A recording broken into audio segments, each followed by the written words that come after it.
중국이 당황할 수밖에 없는 장면은 바로 여기서 시작됩니다. 한국이 단순히 지상용 레이저 대공무기만 만든 것이 아니라 KF-21과 대형 무인기까지 레이저 무기 플랫폼으로 끌어올리는 흐름에 올라탔다는 점입니다. 이 변화는 무기 하나를 추가하는 문제가 아닙니다. 전투기와 방공체계의 계산법 자체가 바뀌는 문제입니다. 12월 27일 기준으로 나온 분석에서 가장 먼저 눈에 띈 대목은 대한광통신이 레이저 무기 천광의 핵심 모듈 국산화, 공급 계약을 가져갈 가능성이 크다는 내용이었습니다. 이것이 중요한 이유는 단순한 부품 납품이 아니기 때문입니다. 대한광통신은 광케이블 회사로만 알려져 있지만 실제로는 모재부터 광섬유와 광케이블까지 전 공정을 국내에서 다룰 수 있는 몇 안 되는 기업입니다. 레이저 무기에서 가장 중요한 부분은 광섬유 레이저 모듈입니다. 출력 안정성 연속 발사 능력이 모두 여기서 갈립니다. 청광은 이미 개발 일정만 봐도 단순한 실험 장비가 아닙니다. 2019년에 개발이 시작됐고 지난해 12월에는 실전 배치까지 마친 것으로 언급됐습니다. 현재 출력은 약 20kW 수준입니다. 이것은 1kW 전자레인지 20대를 동시에 최대 출력으로 돌리는 에너지와 비슷한 규모입니다. 이 출력으로 2에서 3km 밖에 드론이나 소형 무인기를 섭씨 700도 이상으로 달고 태워 버릴 수 있다는 설명이 나왔습니다. 드론 요격만 놓고 보면 이미 실사용 단계에 들어간 셈입니다. 하지만 세계는 20kW에서 멈추지 않고 있습니다. 레이저 무기는 결국 출력 경쟁입니다. 100kW 이하에서는 드론, 로켓, 야포, 박격포, 소형 보트 대응이 가능하다고 보고 300kW급으로 가면 순항 미사일 요격 영역이 열립니다.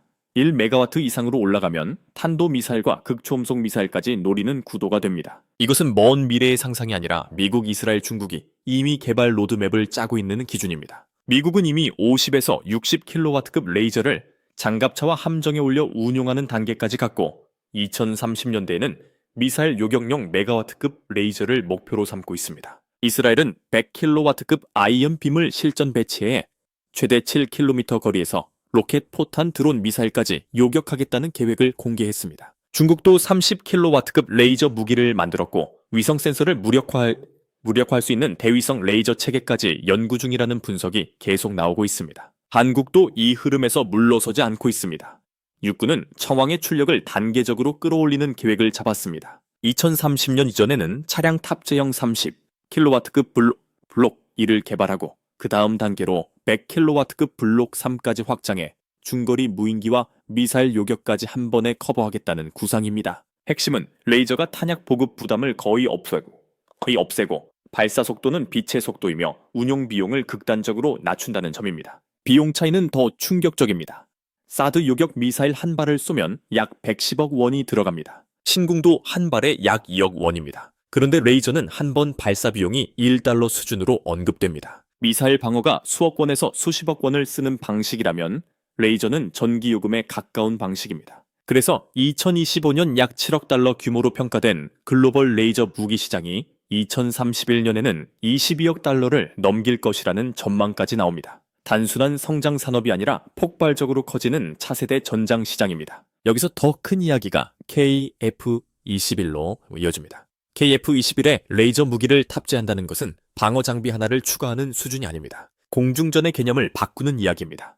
미국이 F-35와 F-15에 레이저를 달려는 이유도 같습니다. 저가 무인기와 자폭 드론이 대량으로 날아오는 시대에는 미사일만으로 대응하면 비용이 맞지 않습니다. 북한이 5천만 원도 안 되는 무인기를 띄웠는데 이를 막기 위해 10억 원짜리 미사일을 쏜다면은 그 싸움은 처음부터 손해입니다. 더 큰 문제는 물량 공세입니다. 러시아제 란체트3과 비슷한 자폭 드론을 개량해 수백 대씩 동시에 투입한다면 기존 미사일 방어 체계는 버티기 어렵습니다.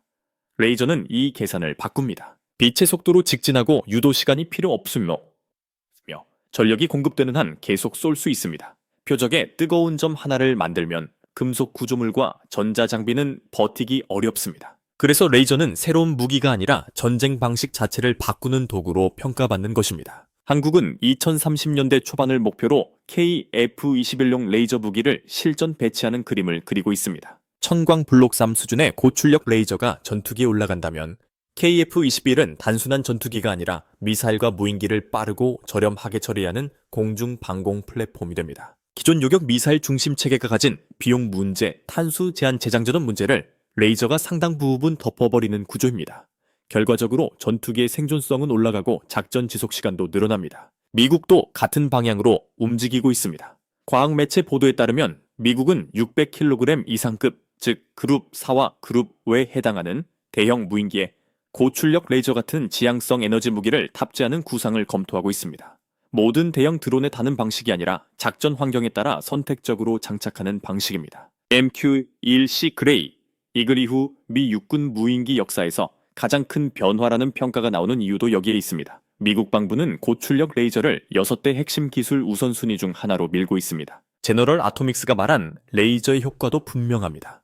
적 드론의 광학 장비를 망가뜨리고 기체를 태우며 플라스틱을 녹이고 전자회로를 과열시킬 수 있다는 것입니다. 미사일처럼 몇 발 남았는지 계산할 필요 없이 전력만 확보되면 계속 요격할 수 있습니다. 이 방식은 드론이 방공 네트워크의 일부로 들어가는 미래 전장과도 연결됩니다. 정찰 공격 방공 보조 임무가 하나로 섞이는 구조입니다. KF-21의 레이저를 필요로 하는 이유는 기체 구조만 봐도 보입니다. KF-21은 하드포인트가 총 11개 있지만 그 자리를 모두 요격 미사일로 채울 수는 없습니다. 중거리 공대공 미사일도 필요하고 단거리 미사일도 필요하며 장거리 작전에서는 보조 연료 탱크도 필요합니다. 결국 전투기는 한 가지 임무만 하는 플랫폼이 아닙니다. 그런데 레이저는 타작 개념이 거의 없기 때문에 공간 제약과 탄수 제한을 동시에 완화합니다. 전력만 안정적으로 공급되면 쏘고 또 쏠 수 있습니다. 지상형 레이저 무기에도 한계는 있습니다. 산악 지형이 많고 도심 건물이 많은 환경에서는 시야가 가려지고 추적 각도가 나오지 않을 수 있습니다. 하지만 KF-21은 공중에서 위치를 잡고 넓은 작전 방향으로 접근할 수 있습니다. 적 무인기가 어디로 날아가든 더 빠르게 따라붙고 경우에 따라 선제 요격도 가능합니다. 지상에서 기다리는 방공이 아니라 하늘에서 직접 사냥하는 레이저 플랫폼이 되는 것입니다. 한국이 이 분야를 빠르게 밀어붙이게 된 계기도 분명합니다.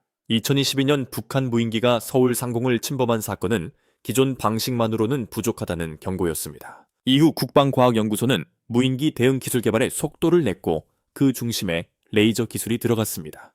단 2년 만에 레이저 무기의 전방부대 전력화가 언급될 정도로 속도가 빨랐습니다. 또 지난 3월에는 해병대 방공 레이더가 북한 상공에 미확인 비행체를 포착했고 경고 사격에도 반응이 없자 레이저 무기로 즉각 요격했다는 내용도 트랜스크립트에 나왔습니다. 레이저의 속도는 초속 30만 킬로미터, 즉 빛의 속도입니다.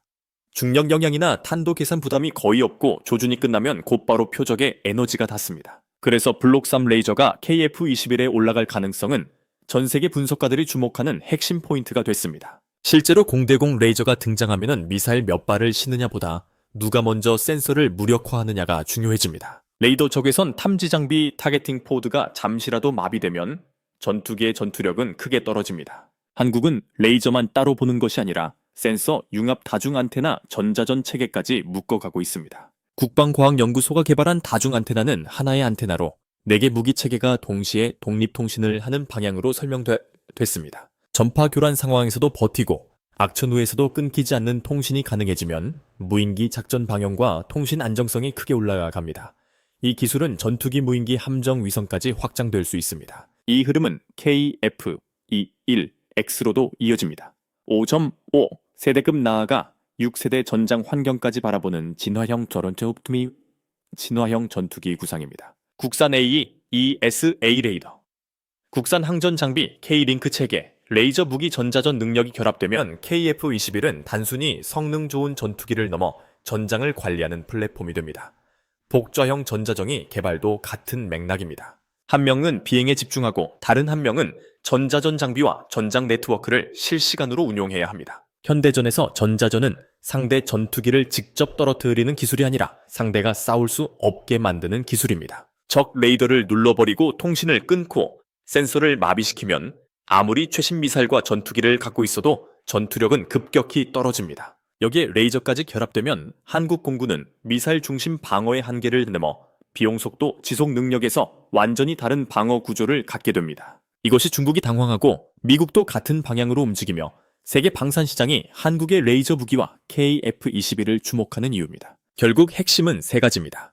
첫째, 청왕은 이미 20kW급 실전 배치 경험을 갖고 있습니다. 둘째, 한국은 30kW 블록2와 100kW 블록 3으로 올라가는 확장 로드맵을 갖고 있습니다. 셋째, 이 기술이 KF-21에 연결되면 지상방공과 공중방공이 하나의 네트워크로 묶입니다. 드론 한 대를 잡기 위해 비싼 미사일을 쓰던 시대에서 전력만 확보하면 반복 발사가 가능한 시대로 넘어가는 것입니다. 특히 북한의 저가형 무인기와 대량 자폭 드론 위협을 생각하면 이 변화는 선택이 아니라 생존 문제에 가깝습니다. 레이저는 날씨와 전력 공급이라는 숙제를 안고 있지만 비용과 반응 속도에서 기존 무기가 따라가기 어려운 장점을 갖고 있습니다. 그래서 한국이 지금 해야 할 일은 천광에서 멈추는 것이 아니라 더 높은 출력, 더 작은 장비, 더 안정적인 냉각 체계로 가는 것입니다.